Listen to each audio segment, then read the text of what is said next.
Facing retirement challenges today. And it's really more around, I'd say more around budgeting, but there's some other things in there. And I think we're going to do a quick something on reverse mortgages uh, and just in general, really kind of starting to put things together for retirement. And then also, again, as the reverse mortgages kind of piece of it, will be a little bit more about showing you what those are all about. So, really quickly, I'm with Consumer Credit Counseling Service of Northern Illinois. We have been around since 1982. We are also a not-for-profit, and we provide both one-on-one housing counseling services for people who seek those services, but then also we provide kind of more broad-based education, which is what we're talking about today. Um, we target McHenry, Lake, and Kane counties, but we really work with the entire Northern Illinois area.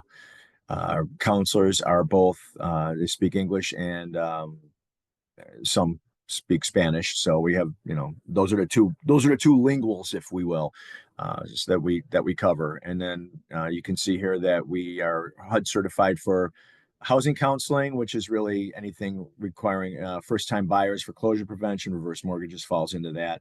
On the other side of that, you have the National Foundation for Credit Counseling, and we're accredited by them as well. And the counselors are certified for basic budgeting, credit repair, debt management programs, which is a formal program that allows people to pay down their credit card debt over a 2 to 5 year period using we work with them so that we can work with creditors to help reduce the amount of interest that is paid, which allows payments to be made more towards principal as opposed to the payments would be made more towards principal instead of interest. So on average, we typically can bring the average interest rate down to about 6%. So relative to average credit card debt, which is usually, 25 to 30, somewhere in there. And it can go as high as probably 30, 35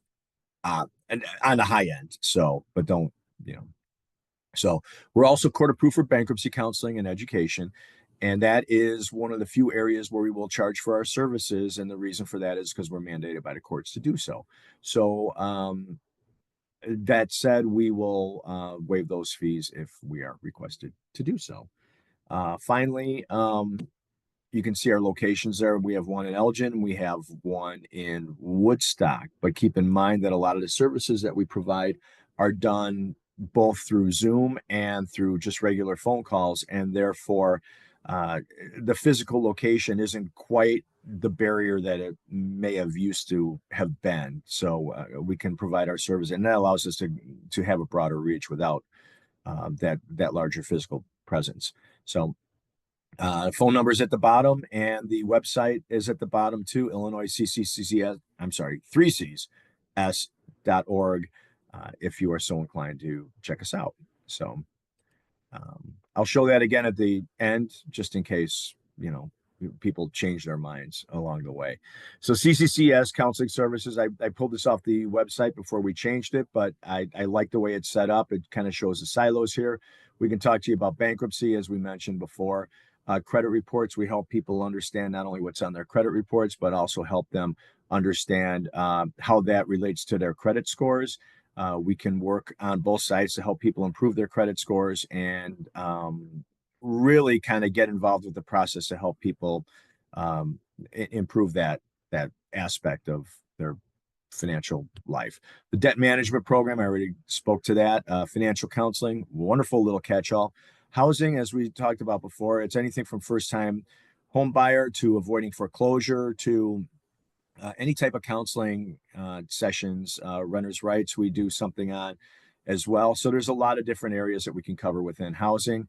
And then student loans, which is a hot topic for most people, especially in the last probably couple of months, and we can help you with those too. So, um, and that's really the gist of it. There's more, but that kind of covers the majority of it. So, uh, the topics that we cover in financial literacy, the most the most requested are understanding credit and credit scores, and then budgeting, saving strategies, things like that.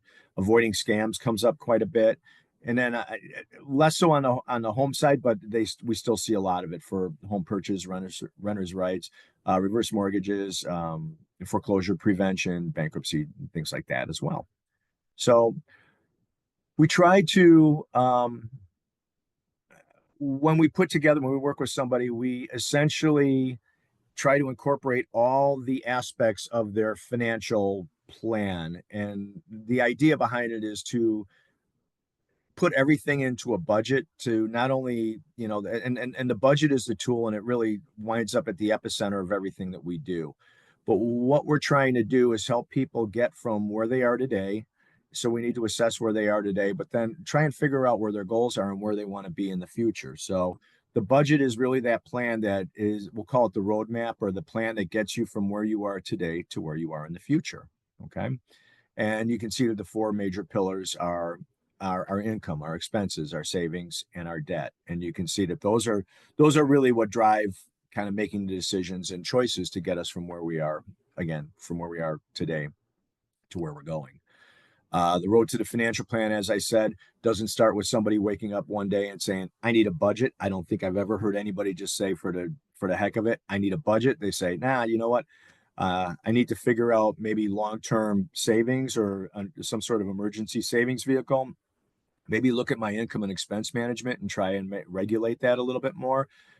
Improving my credit score, big ticket purchases, you name it. We've seen a lot of them, and our goal is, and you're gonna, and you're not just gonna have one. You're gonna have many different goals, ideally, and our goal is to help you kind of look at the time horizon for each goal and understand what those time horizons can be, and incorporate into one plan that kind of helps us get from, again, where we are to where we want to be.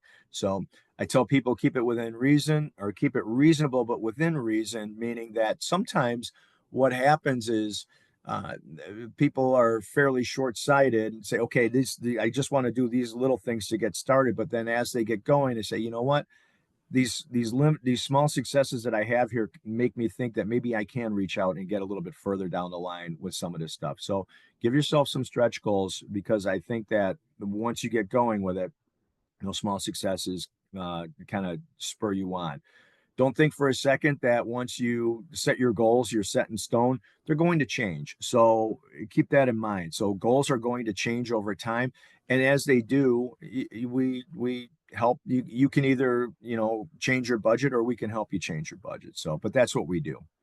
So our icebreaker. So I'll have you kind of answer among yourselves, but kind of answer in your own head what you think is the number one reported mistake related to planning for retirement. And as it turns out, think about it, and how people are planning for retirement, and kind of what people have missed. So the response for that is, we've got the top 10. I'll give you the top three. Um, Underestimating the impact of inflation. It's kind of interesting that that came up in 2024, because all of a sudden we had a lot of inflation, and we really haven't had that much inflation in the past. But typically, also keep in mind that, yeah, it's going to cost you a little bit more to live on inflation, and to the extent that there are savings to help that, ideally, you're in a position where you can help to offset that by earning more. But understanding the impact of inflation is a biggie, certainly, coming out of 2024. The second one, understanding how long you will live, or underestimating how long you will live, is another something that's been brought up by others. And that seems to make a lot of sense, because I go back. My background is I used to be an investment analyst at an institutional lender, I was a bond analyst and I covered healthcare. And that was one of the things that I know the government was grappling with when they started looking at Medicare and trying to figure out, okay, when we started Medicare in 1969, people lived to be 79, 80, something like that. Or I'm sorry, 69 to 70. So a couple of years after retirement, Medicare was probably a 5 to 10 year type thing. But over time, people have lived longer and longer and longer. And so, it's really important to understand that, I mean, my, uh, my financial plan right now has me living to 93. I don't think I'm going to make it, but that tells me that, that people are trying to kind of figure out, how do we make this work over a longer period of time? So, and, that's supposedly the average. So I think just with the medical advances and everything else, people are living longer. So, and then overestimating investment income as well is the third one. So, and that was not something that really I can speak to other than the fact that if you're thinking that you can invest in crypto or something like that, that can be a little tough. So, but anyway, so as we close in on retirement, one of the things that we're going to be focusing on is net worth, both growth and maintenance over time. So we're going to talk about that, and then pre and post retirement budgets and kind of how we can set those up, and then reverse mortgages. And we'll do something very quick on reverse mortgages. Um, Quick note on boundaries: we're credit counselors. We help people with budgets. We help people with expense management, saving strategies, debt management, and strategies of those, debt strategies around reducing debt. We are not financial advisors, so we can't help you with wealth enhancement or portfolio management or investment advice, or estate management. We are not licensed to do that. And I want to make very clear that we can help in some ways, but those are kind of more what I would call the heavy hitters. And while I can speak to that, I cannot refer you. I cannot advise you on any of that type of thing. Okay. So when we talk about net worth, I brought up the concept of net worth. The best way I can describe it, and it's because my wife just put me on a diet, and the best way I can describe net worth after kind of teaching this for a couple of years is to say net worth is your scale. So I'm sorry, net worth is my scale, right? So my scale, every morning I got to get up and I got to look at the scale. Net worth is not something that you look at every morning, but it is something that we look at periodically to get a snapshot of your financial health. It'll help to show you whether your debt, it increases when your debt is reduced.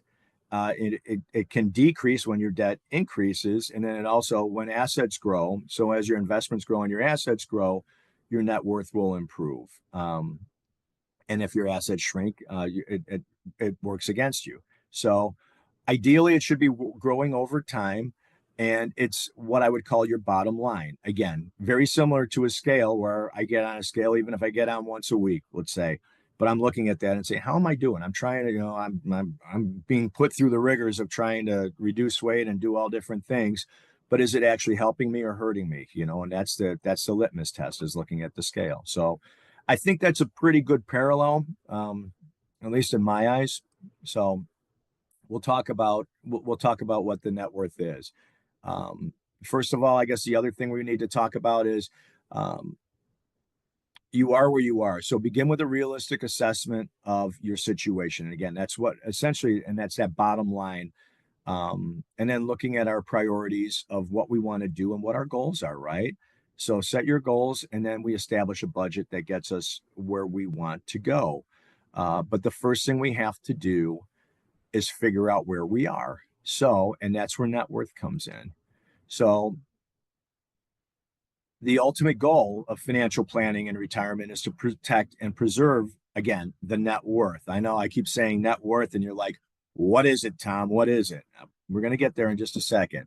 So, but the idea is to kind of stretch that out and lengthen it, and have that net worth run as long as we possibly can. Okay. So our net worth and we'll go to the next one. We're going to look at our net worth. What are our goals? Do you have a budget that includes both a saving plan and retirement? And some of you will, some of you won't. If you're already in retirement, you probably don't have a savings plan, but you're gonna look at things a little bit differently.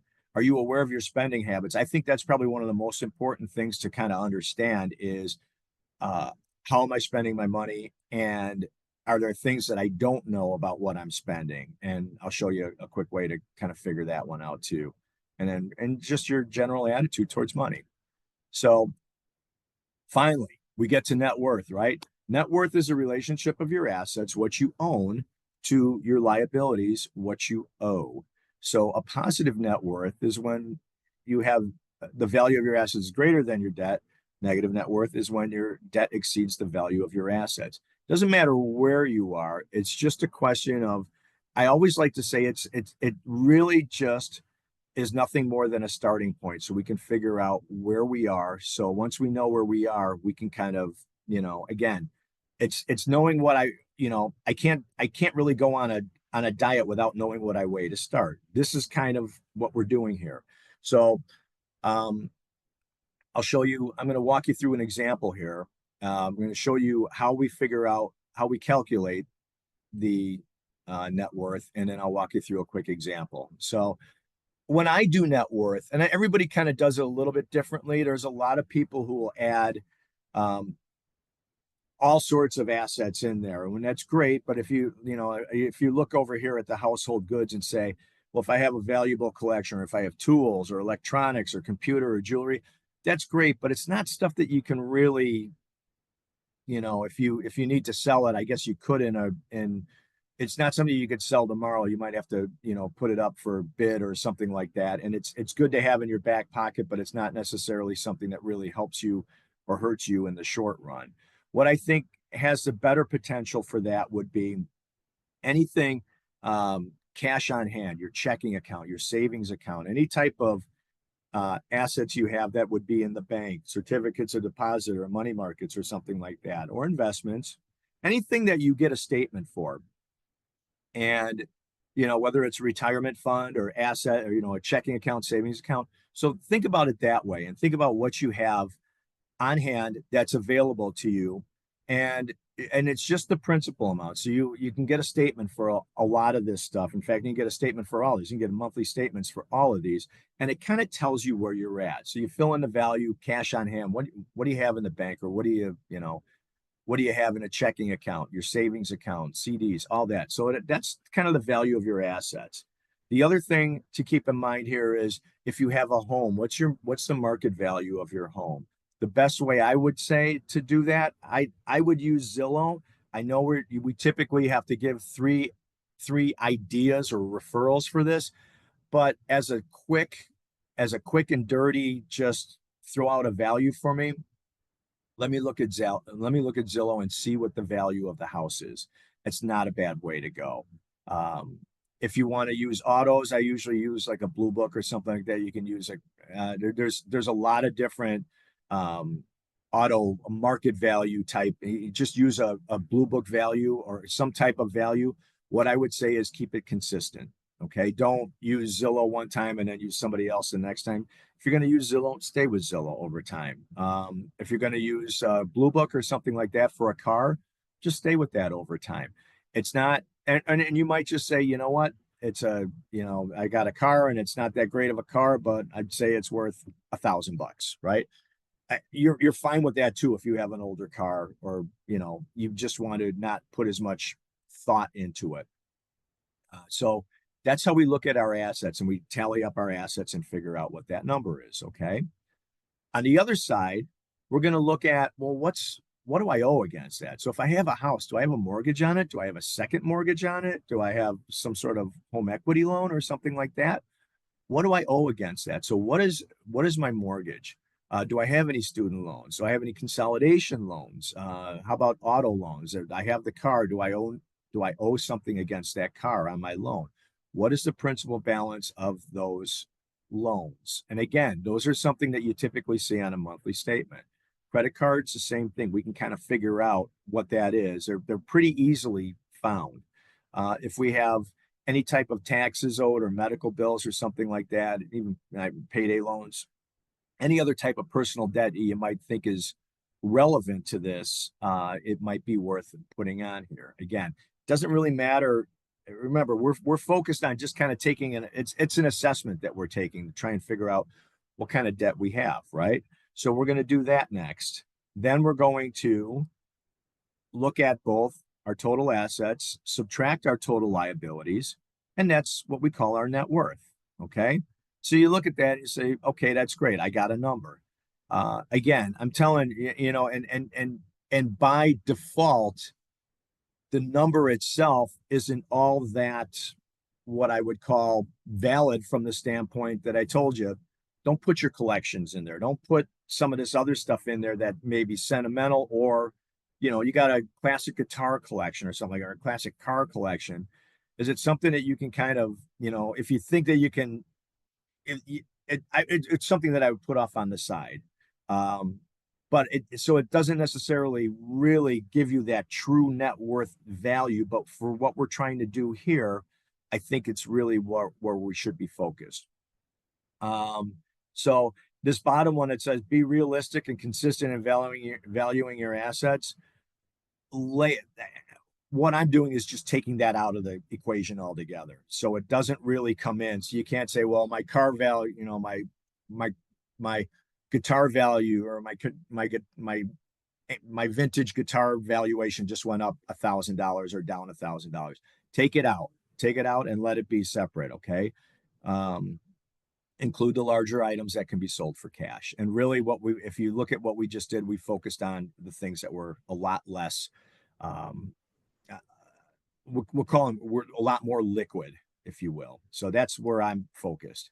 So I want to take this and kind of move it into the next level, is like, okay, I got a number. What does it actually mean?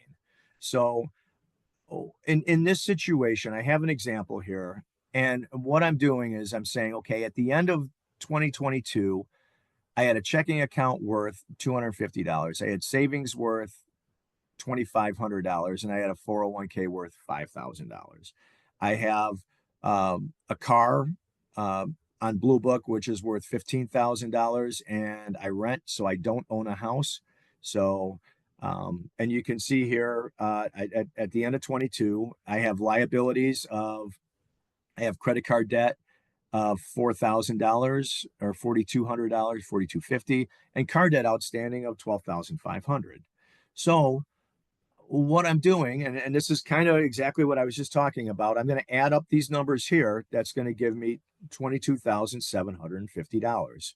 And a lot of that has to do with the car here, okay? But it's $22,750. And then over here, the debt outstanding, $12,500, and the credit card debt of $4,250, right? So it's $16,750, which means I have a net worth number of $6,000. Again, the number itself, great to know, but it's a starting point. It's where I'm planting the flag. So 6 months later, I come back and I say, okay, I still have about $250 in checking, which is kind of my normal number. Savings, I've grown savings by $300. I've added $100 a month, but then I spent $300 for an emergency. So that number's grown. My 401k, I've been contributing to it, and I've gotten some earnings out of that as well. So I've got 50, instead of going to 5,000, I'll go to 5,500. The Blue Book, the car value, assets, car values depreciate over time. And that's what happened here. In 6 months, I've lost $500 on the value of my car. Okay. So what that does is I've moved my asset value. When I sum all these up, I've moved my asset value from $22,750 to $23,050. So I moved that up by $300. On the liability side, my credit card debt, which was $4,250 before, is now $4,500. So I'm going to call myself a little bit, I've gone backwards there. But then on the other side of that, the card debt outstanding has gone from $12,500 to $11,500. So I've actually gained $1,000 there. And you can see that my liabilities have gone down by $750. So when I calculate my net worth, and the idea behind this is so that not only can you start to look at your numbers, but it really helps you to break down where you're doing good and where you're not doing good. So you can see here, for example. But at the end of the day, what I've found is that, hey, I'm doing better, right? I'm getting better. I went from $6,000 to $7,000 on my net worth, and if you can see the bottom here, 3,000 or 300 of that is from assets growing, and then 750 is from liabilities shrinking. So it doesn't matter how you do it. It's just a question of, are you doing it right? And your budget is going to help you to decide, should I be saving, or maybe I shouldn't be saving. Maybe I should be using that money to pay off credit card debt because it's expensive debt. So you start to, but it helps us to kind of start putting uh, this this concept in motion, if you will. So, and that's the idea. And then we'll go back another 6 months from here, and really helps us again step on the scale and see what that looks like. So that's the net worth. Um, that's the net worth piece. Then the next thing is we start looking at the budgeting piece of it, and we're going to look at what our priorities are. We're going to create a retirement budget. If we think about what our what we're doing with our budgeting, um, think about the extras like travel. When you start to think about retirement, what do you want to do?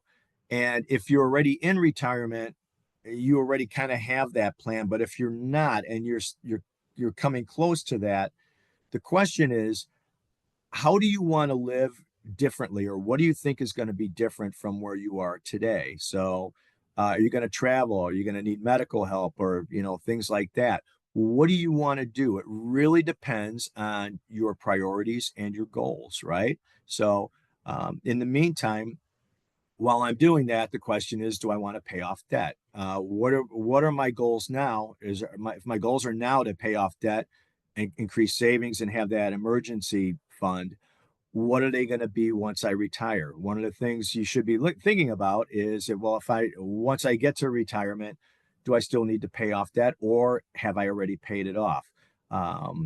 Should I still be saving, or is it time to start living off that savings? So it really does. You are going to kind of have a transition, if you will. So can you increase your income? Can you decrease your expenses? How is that going to work? When I first tried to set up my retirement, I thought, oh yeah, well, I'm going to cut my expenses by 40%. Now I did this when I was like 30.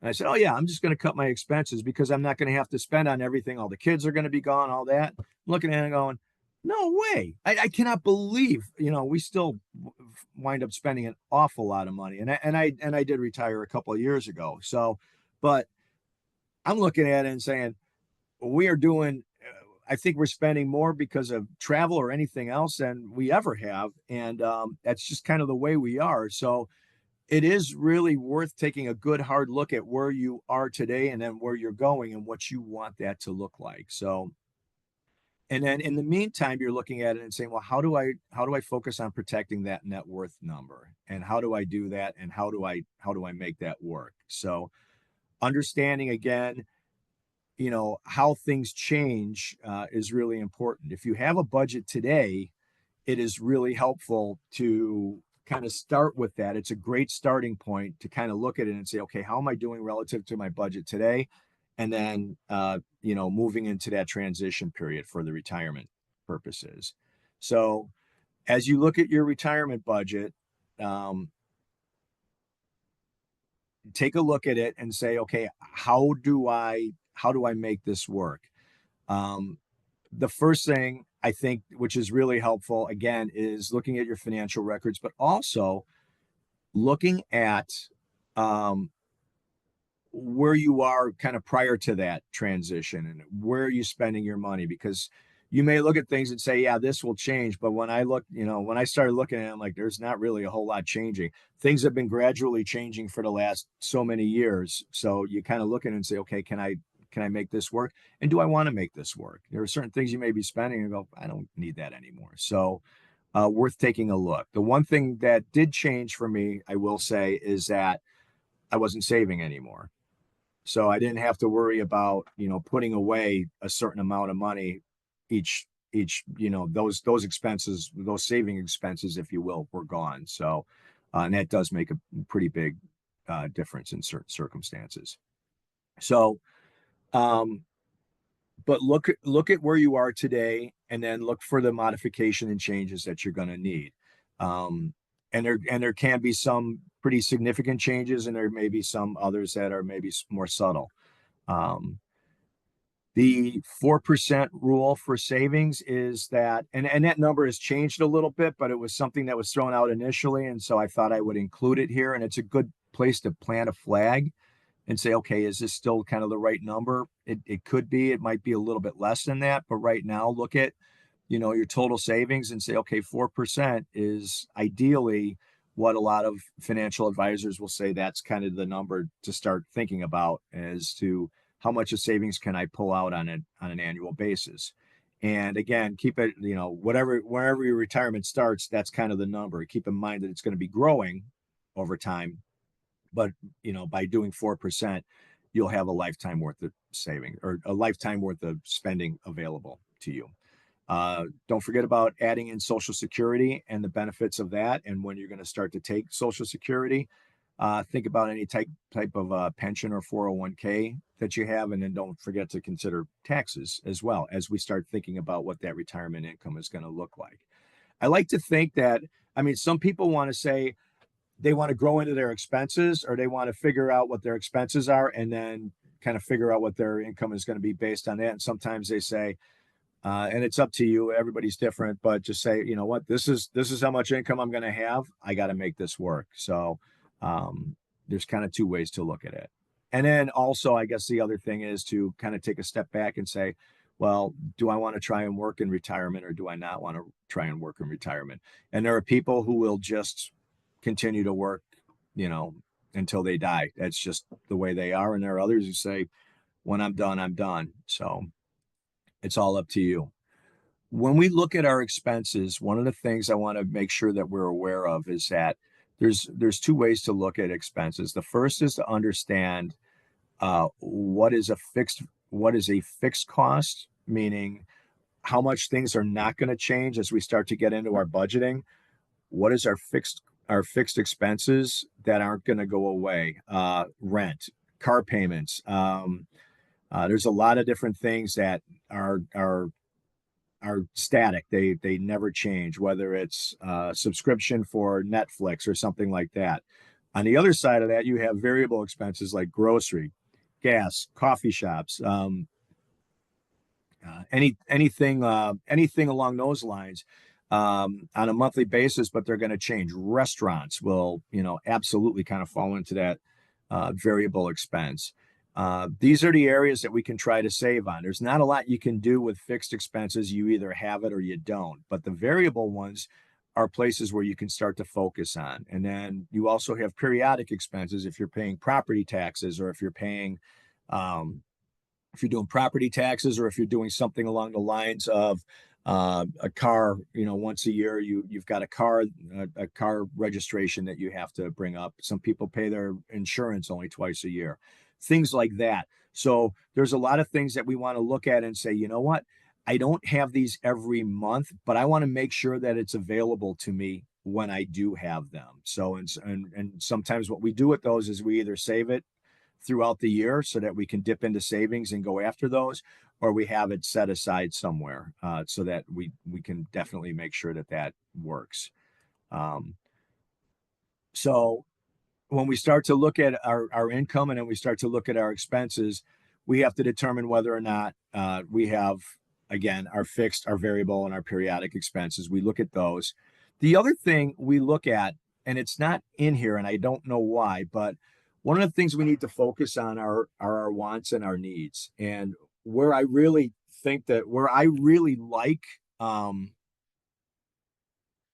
what I really like that I think has been really helpful for a lot of people, is to look at what they spend on a monthly basis. Look at your monthly expenses and write them down, and when they come due. It is surprising to me that I have come up with all these different tools. I've come up with all these different spreadsheets that I can put together. And the most helpful tool that most people say is, I really like the fact that I can see when these bills are coming due. So they look at it and say, okay, my rent is due on the 1st. I have a payment due for this on the the 10th. I have a payment due for this on the, whether it's car insurance or car payment. When are they all coming due? And I can see them come on a monthly basis. By helping me see that and just help me visualize it, it is really helpful for me to see how much I owe and when I owe it. The other thing is it starts to tell you, this is what I'm absolutely going to need to run my budget on a monthly basis. In addition to that, I'm going to need food, or I'm going to need something, I might need food, or I might need clothing or other things that are what I would call more variable. But at the end of the day, whether it's a gas bill or electric bill or something like that, these are the things that I have to assess and make sure that I have money available for. As I start to do that, what I think we really kind of step into is say, typically you're going to look at your income and your expenses and say, wow, I have a lot of money left. Well, but then as the month unfolds, you say, well, shoot, where did it all go? So that's kind of that next piece, and say, okay, if I know all my expenses in this case are going to be $3,400 and I have $5,000 coming in, and again, this is just an example to kind of, flush out the numbers. Instead of thinking about how I get to spend $5,000, what I'm really focused on is, how do I get to spend that $1,500? And if I know that I only have $1,500 and not $5,000, I'm looking at things a whole lot differently. If I know that all this stuff is already earmarked and this is all I have to spend, it does make things a lot easier to kind of put into perspective and say, okay, where should I be spending my money? So that's how I would focus on that, in addition to the kind of the fixed, the variable, and the periodic, is really looking at those wants and needs. The needs are the things that and again, the needs are things, I should point out, the needs are things that we deem necessary to live on a monthly basis, not what everybody else deems for you to be necessary to live on a monthly basis.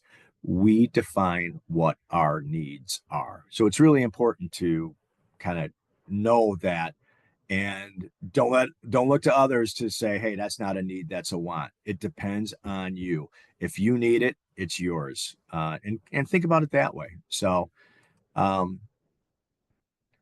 there we have it. And part of this is that we're trying to keep this within a small window. So I'm trying to provide a lot to you in this small window. So, but right now, that's kind of the how we look at budgeting, and then how we look at net worth. Then the third thing I want to talk to you about very quickly is the home equity conversion mortgage. So, and that's essentially what's known as a reverse mortgage. The question is it right for you? If you're retiring soon, or if you're already retired, keep in mind that the older you are when you enter into a reverse mortgage, the more equity becomes available to you.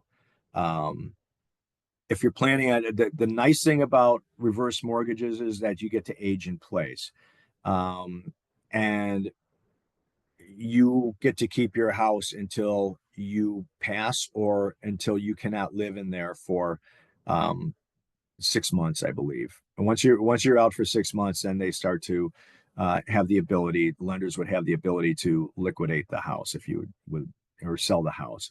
But it does create an extra source of income for you, so that you can age in place and do other things that you want, and keep your cash and other things in your possession, if you will. So I'm going to show you a quick video called "What the Heck is a HECM," which is again a home equity conversion mortgage. So I'm going to show you a quick video on that, and I'm going to go from there.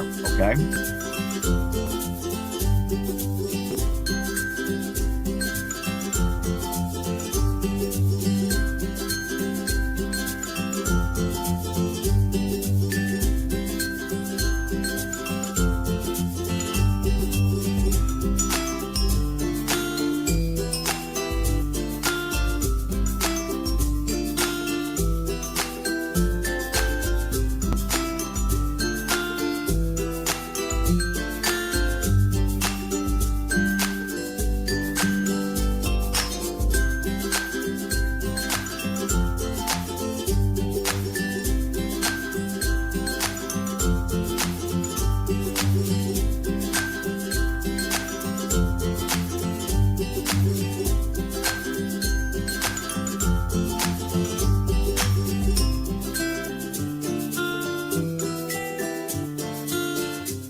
So yes, this video was provided by your friendly, let's see, National Reverse Mortgage Lenders Association. So um, understand where that's coming from, and it starts to give you an idea. You have to be 62 years older or more to think about it. But then there's also pieces of that that say as you get older, you get to access the equity, but they determine they're kind of looking at a place out in the future. The older you are, the more equity you'll be able to retrieve out of the house. So there's a lot of, I would say that the reverse mortgages in general seem to be a little more controversial. I think in certain circumstances, they can be very helpful, but I would also say that it's not necessarily every circumstance that people would be jumping all over these. The one point that I will make on there, if you looked at one of the statements in there, it said over 1 million people have reverse mortgages. That is not a lot in the grand scheme of things. So really, it is it is what I would call more of a selective product, and the reason for that is that I have a kind of a in a second here I'll show you. Oh, this is it. So kind of the reverse, the pros and cons of it. So yeah, the pros of it, yes, you get to stay at home and age in place. Okay, so you have that peace of mind, and it frees up your liquid assets for other uses. Keep in mind that while you do have those liquid assets, you still need to make your property tax payments, and you need to make sure that your maintenance and your insurance is kept up. And it will provide more financial flexibility and freedom than you otherwise would have had. But on the other side of that, if you have a house that's fully paid for, the equity in your home, it will decline, and it will erode your net worth. That debt will continue to increase over time, which I think is a really important thing to keep in mind. If you have a home equity line for a number of years, these aren't cheap, and there are some upfront costs. Um, there are some upfront costs with these as well. That is going to you don't have to pay them. They're going to finance them, but you're still paying 7-8%, and maybe more right now. I think you're probably paying a little bit more. I don't know exactly how the rates are relative to mortgages, but if mortgages are at 7%, you might be looking a little bit higher for a, a, a reverse mortgage right now. And that means that those are compounding over time. And compound interest is either your friend or your enemy, depending on whether you're earning it or you're paying it. But if you're compounding at that rate, it will eat into your equity pretty quickly. Again, that's probably more of an issue for your heirs, but at the same time, it's something to think about. And so there's really, I would say on the face of it, you can't just look at a reverse mortgage and say, hey, you know what, this is something I want to do. You really got to do your homework on it and really understand what you're doing here, because I think that there's a place for them, but I would say that it's more of a selective product for people than, something that's a big trend and everybody's doing it, in spite of what Tom Selleck tells you on the commercials. So, um, next steps, do you need guidance navigating your retirement budget effectively? Um, let's think about setting your retirement goals, determining your net worth, helping to create a budget. Be aware of your kryptonite, and that's the one thing it's funny, I didn't mention that, and I should. One of the things, if you haven't created a budget yet, one of the things that I think is really helpful is to go back and look at your last couple of months statements, whether it's on a credit card or on your bank statement. But I think it's really important. You can look forward and say, this is what I think I spend on a monthly basis. And I have done that many times where I look at it and say, well, yeah, I spend this much on this and this much on this. And at the end of the month, I say, how did I run out of money? I had, on paper, it looks like I have an extra $1,000 to spend. And I look at it and I'm like, okay, I'm $3,000 down. What the heck happened here? And what I realize is that I start looking backwards and say, oh, we spent an awful lot on food going out for restaurants, or, oh, we spent money on this. We spent money on this. This wasn't included in the budget. So being able to look backwards, it can really help you see where you're vulnerable. And sometimes it's just things that come up and it's like, okay, it's an emergency. And other times you look back and go, yikes, I spent an awful lot on this or this or this. So I like to say, be aware of your kryptonite. Once it's on your radar, and I will tell you, when I first did this, I had my kids in high school and college, and I noticed that our fast food budget was off the charts, and I couldn't believe how much money we were spending in fast food. So I just told everybody we're cutting back. I was not a very popular guy at all, but once you start to notice, once you know that you spend too much money on fast food, every time you go past a Portillo's or a McDonald's or whatever else you're going to go past, you're going to realize it and say, okay, I got to watch myself here. So it's really important. If you're aware of your kryptonite, it's so much easier to stop things from happening. If you, the other one that I'll bring up that I like to show and talk about is when people say the word when they're talking in public speaking.